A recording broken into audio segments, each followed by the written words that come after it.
Hi everyone, Stephen Vantassel here, wildlife control consultant, bringing you another edition of the Pest Geek podcast, Living the Wildlife.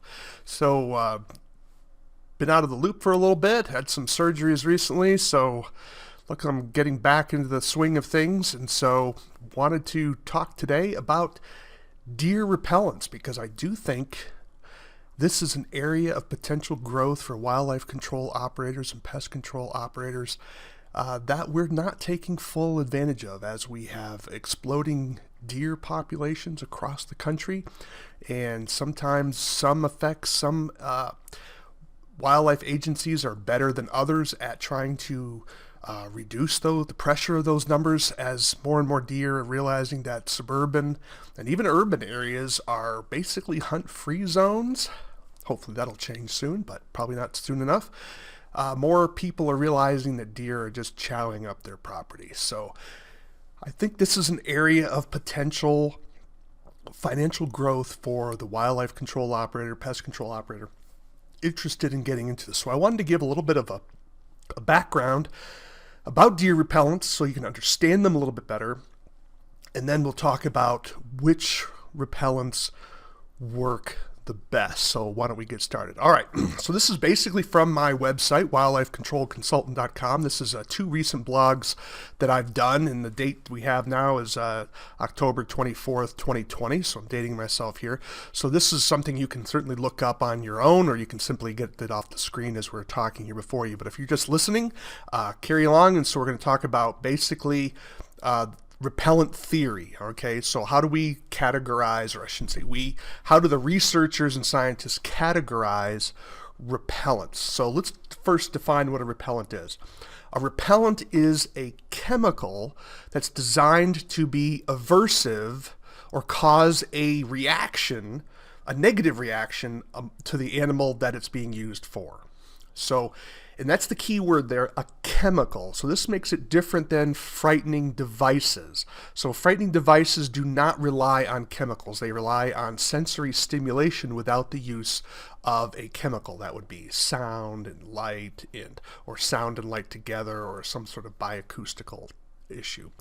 Repellents have to be a chemical. And whenever you start thinking about chemicals, you have to start thinking about Environmental Protection Agency, because the EPA governs, or regulates, I should say, regulates the use of chemicals that are involved in pest control, and repellency does come underneath that legal issue. You may have heard an earlier podcast where I might have mentioned how quirky it is, because you can have something like coyote urine. And if you're using coyote urine for a trap to attract an animal to the location, that's not considered a repellent. But once you use coyote urine to, let's say, drive a deer away, now it becomes a repellent and is now under the authority of the Environmental Protection Agency. That's when you start thinking about FIFRA. That's the Fungicide, Insecticide, Rodenticide Registration Federal Act. I think I have that right. The Federal Insecticide, Fungicide, Rodenticide Act. There it is, FIFRA. All right, so I'm going to get it out there eventually. So that is something that you have to understand when we're dealing with repellents. So one thing is you want to make sure whenever you're working with repellents, is it EPA registered, needs to have the number, and is it registered in your state? Not all states require. There are what's called 25Bs. Not all states require those to be registered in the state. However, many states do require 25Bs. Those are the minimum risk pesticides that don't have registration with the federal government, the EPA, but some states do require it. So make sure whatever chemical you're using, that you're using it legally, and that you are licensed by your state. Most states, I'm not aware of too many, I know of one, that requires anyone using chemicals on someone else's property, you're going to have a commercial license. There's one exception that I'm aware of. There may be others, and this may be a little out of date, but when I was in Nebraska, they did not require a pesticide license for using repellents on someone else's property. But that could be changed. Make sure you check that. All right, so enough of the legal. Make sure you're legal, that you have your proper insurance. Okay. All right, so what are the categories? How do we categorize repellents? Well, the first method is pain. So some repellents work on the basis of pain. The animal interacts with it, whether it bites it and gets it on its tongue, or it rubs up against it and gets it into its eyes, or maybe it inhales it. There's a negative pain reaction. That would be a repellent that works on the basis of pain. Another type of repellent would be what's called a taste-based repellent. That is, as the deer chomps on something, it chomps on it because it wants something that's palatable and delicious and that it can digest. Well, the chemical changes and alters that taste and makes it unbecoming or unfavorable to the deer.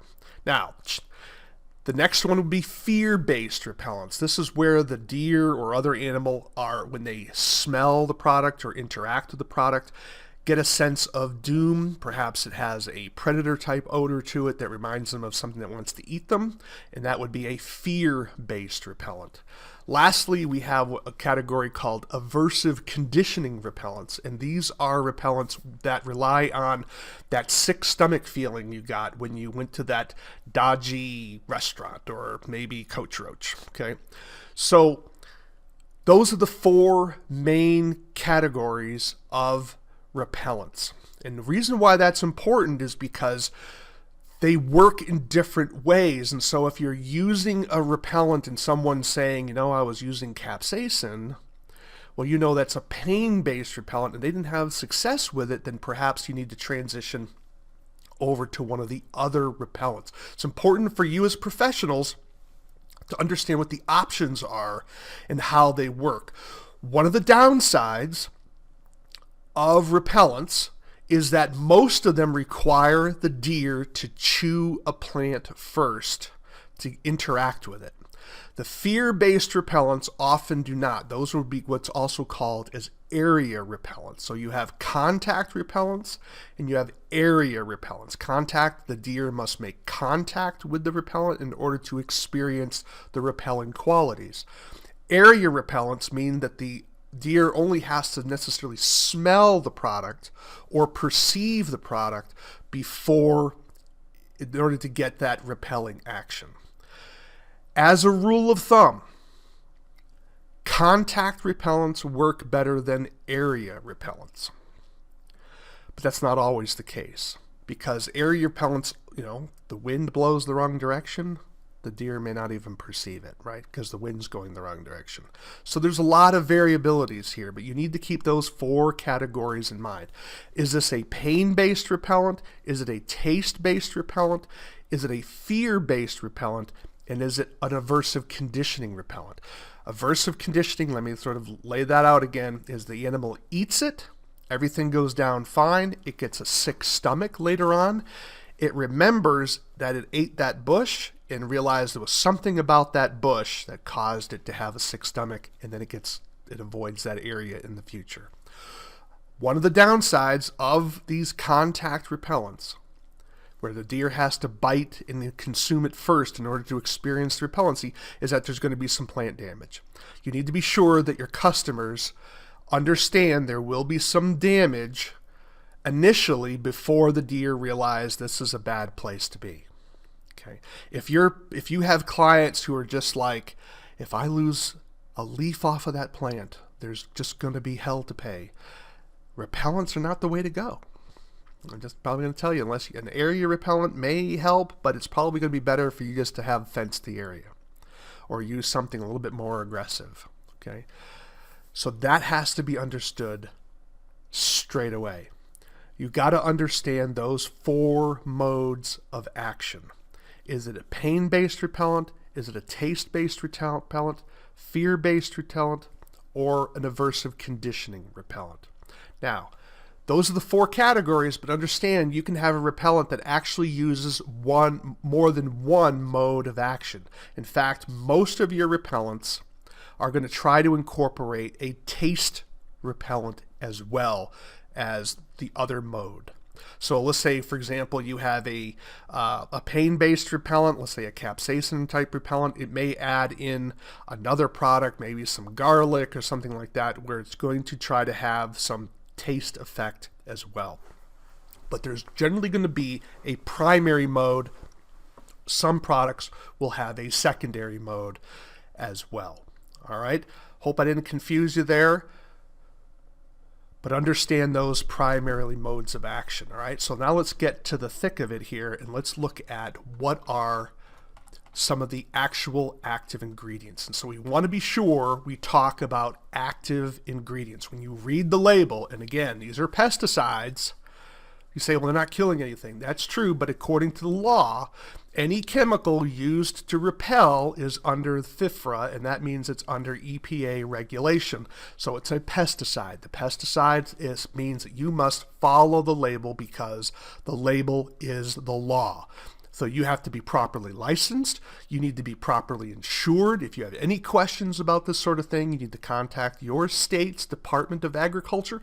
Those of you who live in Canada and other areas, you need to find out what is the regulating agency that governs pesticide use in your country, in your province, in your particular area. You need to do your field work to make sure you're following the law. You may say, well, there's not really much risk with this sort of stuff.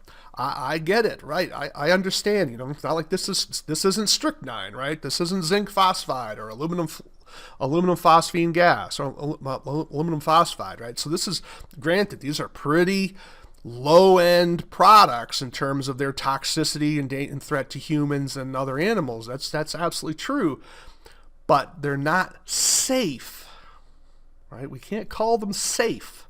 No pesticide can be called safe, and you're still applying a chemical product on someone else's property, and you need to be sure you read the label and that you follow the regulatory conditions within your particular legal jurisdiction. That's just the right thing to do, and you want to be sure you are acting in the appropriate way because the label is the law, and violations of labels can bring some serious consequences, particularly when you're getting beyond the state rules that you violated, but when you're starting to get into the federal rules that you violated, just don't go down that road. Make sure you're good to go. All right, so let's talk about active ingredients. You're going to read that label. All pesticide labels must tell you what the active ingredient is and its percentage. As a rule of thumb, you want higher percentages than lower percentages of the active ingredient. The active ingredient is the part of the pesticide that gets the job done. Everything else, what they call the inert ingredients, just help that product just stay, maybe they help it persist in the environment. Maybe it helps to keep it liquid. Maybe it keeps it from freezing. Maybe it helps to keep it from washing away. But the active ingredient is what you want to focus on when we're dealing with a deer repellent or any other repellent in this case. So you want to focus on that. And so we're going to go over some of the big ones. I'm not covering every active ingredient, but we're going to cover the big ones. And so let me back up here a little bit and let you know that deer repellents have been researched extensively over the past 40 years. And even prior to the 80s, I believe. I think there's some articles that even occur prior to that. The good news is that there's research, right? So we're talking about something that isn't just so Aunt Mary said this product worked. No, we're talking about people who have done the research and have repeated it and had the statistical analysis, published their findings, blah, blah, blah. Okay, it's been done repeatedly in a variety of different ways. That's the good news. The bad news is all the repellents fail. Let me repeat that for you. All the repellents fail. What do I mean by fail? I mean they don't work 100% of the time. So you need to be sure that your clients understand what they're getting into. Because if you have high expectations, and your clients have high expectations, let's say, you're overselling what you're doing here a little bit to try to drum up some business. Oh, this will be the magic cure. You are not telling the truth. And those of you who are listening to this because you want to know what the professionals are hearing, let me tell you, if any professional tells you this stuff will work 100% of the time, they're lying to you. All right, so don't believe that. It's simply not true. What makes repellents work better? Well, the simple answer is repellents work better in conditions where there is low deer density and when the deer have something else to eat.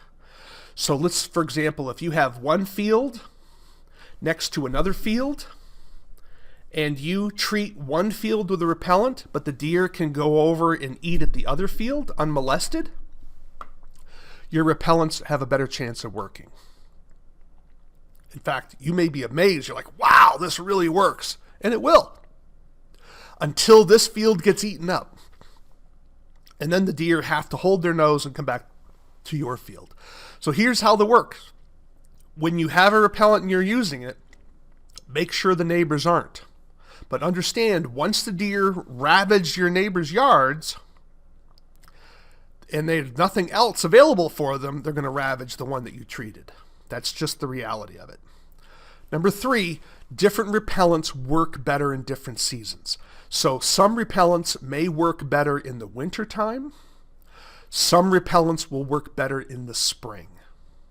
This is where you as a professional have to keep good records. I'm sure many of your states require you to keep records of the type of pesticides you're using, but even if you're not required to record your use of repellents, you have got to do it as a professional because you need to keep track of what's working in your area. Because when we're looking at the scientific research, it's done in different parts of the country, and they're not going to be replicating all the potential conditions that would affect the repellent in your particular area.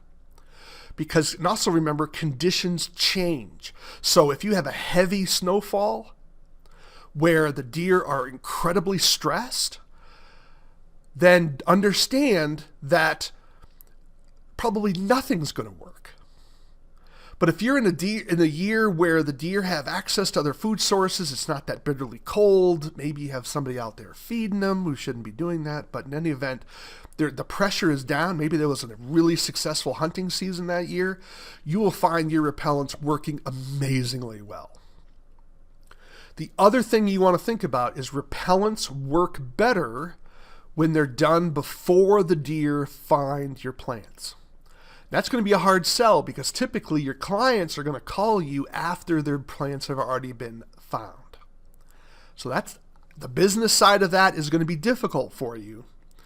And I wish I had the magic answer to solve that particular problem, but you've got to find a way to get your clients convinced to use the repellents before the deer find their plants that particular year.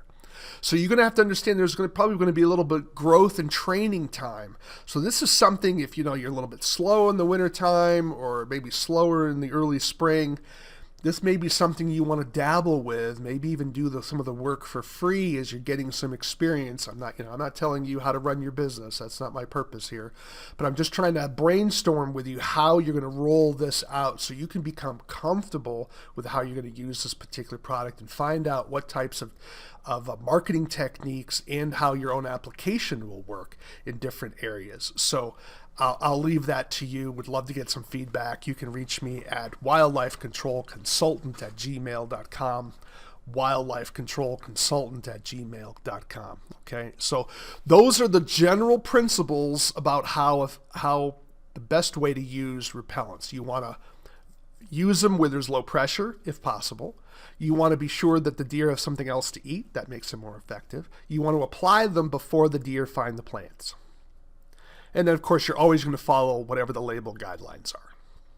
Okay? Those 4 principles.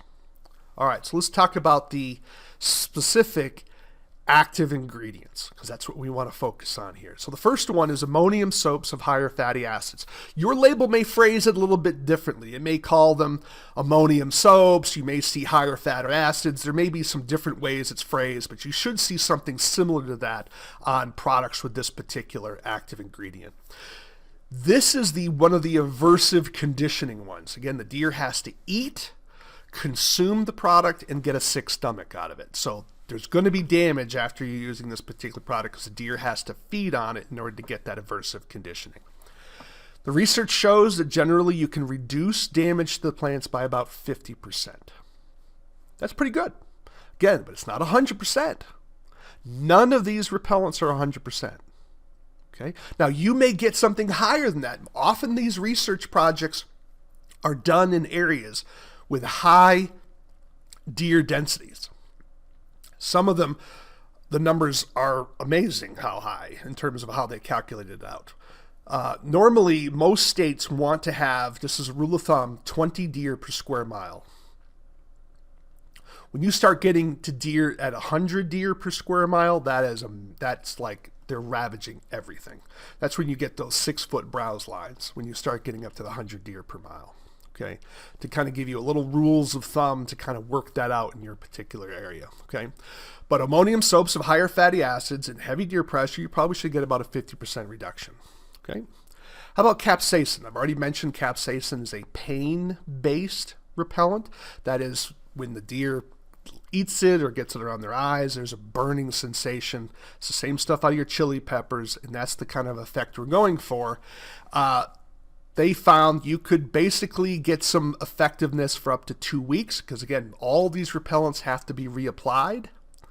So heavy rainfall, heavy moisture, heavy plant growth is going to affect how well these products work. Because plant growth, when the plant grows, obviously the part of the plant that's new hasn't been treated with whatever contact repellent that you've sprayed on it.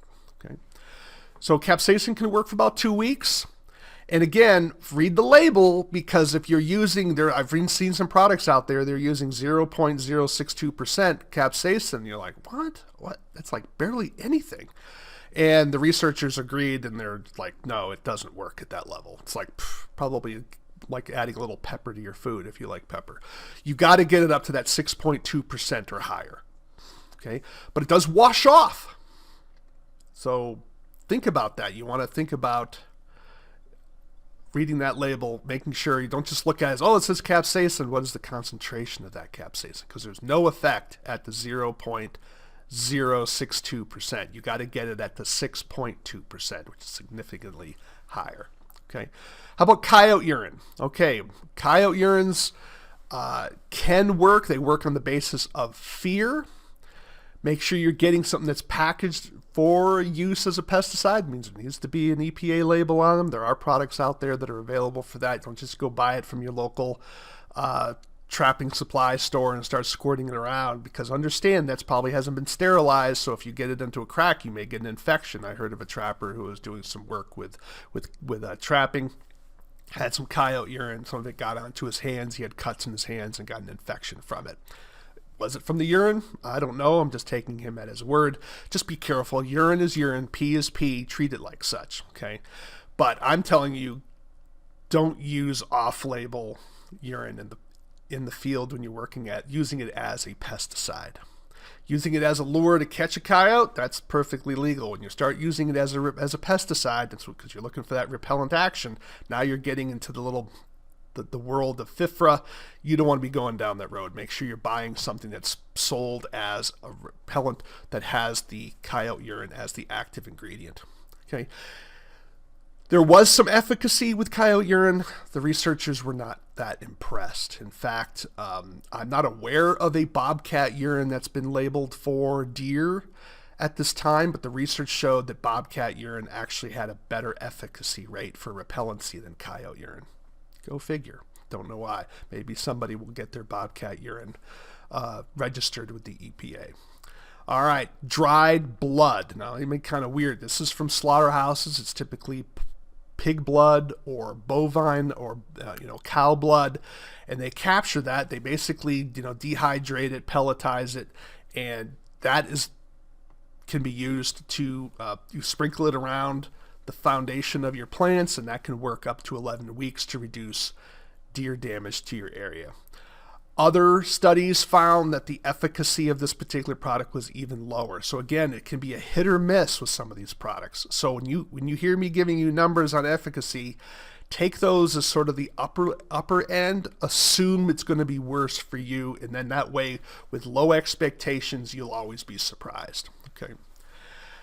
Thiram. Thiram is a fungicide that's used to control the growth of fungus on various plants. But what they've discovered is that it also changes the plant's taste with plants that it's sprayed on. And so it actually had a pretty good efficacy on repelling deer by radically changing the taste. One of the downsides of thiram is that it can leave a powdery white residue on plants. So if you have customers who are really into the aesthetics of their plants, understand that the thiram can leave a white powdery residue on it, can change the coloration of their plants a little bit. But its efficacy actually was pretty good compared to some others. And so thiram would be an active ingredient you would want to look for. The last one is putrescent whole eggs. And yeah, it's just basically they take eggs and scramble up. It's the sulfur, they believe, inside of the eggs that gives it that predator type feel, and so deer are afraid of it because of the sulfur that's inside of it, and that's a sign of usually predator presence because there's sulfur in meat, and predators eat meat, right? And that comes out through their urine and other areas as well. What they found was the products with this active ingredient had the highest efficacy overall of all the repellents tested. So this is across multiple different studies. On average, putrescent whole eggs won the day. There are exceptions, but if you had to roll the dice and only pick one repellent, putrescent whole eggs are the one you want to pick. So, bottom line is, understand all the repellents fail. None of them are going to be 100% guaranteed. However, if you have the right conditions and you're applying them properly, you repeat their use, you're putting them on before the deer begin hitting those plants, you're making sure that you're repeating the applications according to pesticide label, and you're monitoring what is occurring in your particular area. Like if you're finding that if a capsaicin product's not working in your area, that you're switching off into another, and then come back to the capsaicin. Maybe it'll work better in the spring than it did in the winter, or vice versa, so that you're keeping accurate records to get a feel. Over time, that type of business knowledge is going to give you a competitive edge over your competition. If you do the research and keep that time, it's going to take some trial and error, but a lot of the work has been done for you. Now you just have to tweak it for your, I'm going to use a technical term here, your microclimate, your part of the world, okay, that maybe that research wasn't done in. So hope this has been helpful for you. I would love to hear some success stories out there of people saying, hey, Stephen, appreciated the heads up. Maybe I'll try it this winter as the deer begin to start chomping on people's beloved plants around their houses. Something definitely to think about, and I think this is an underutilized space for wildlife control operators and pest controllers, and I hope that we begin to exploit that and start making some money out there for you. All right, so let me wrap this up. I'm Stephen Vantassel, wildlife control consultant. Thanks again for listening today. I really appreciate it. Definitely take the time to subscribe to our channel. Check us out on Pest Geek Podcast on Facebook, and don't be afraid to reach out if you have questions, comments at wildlifecontrolconsultant@gmail.com. That's wildlifecontrolconsultant@gmail.com. And remember, I want you to live the wildlife, not be the wildlife. Take care, everybody.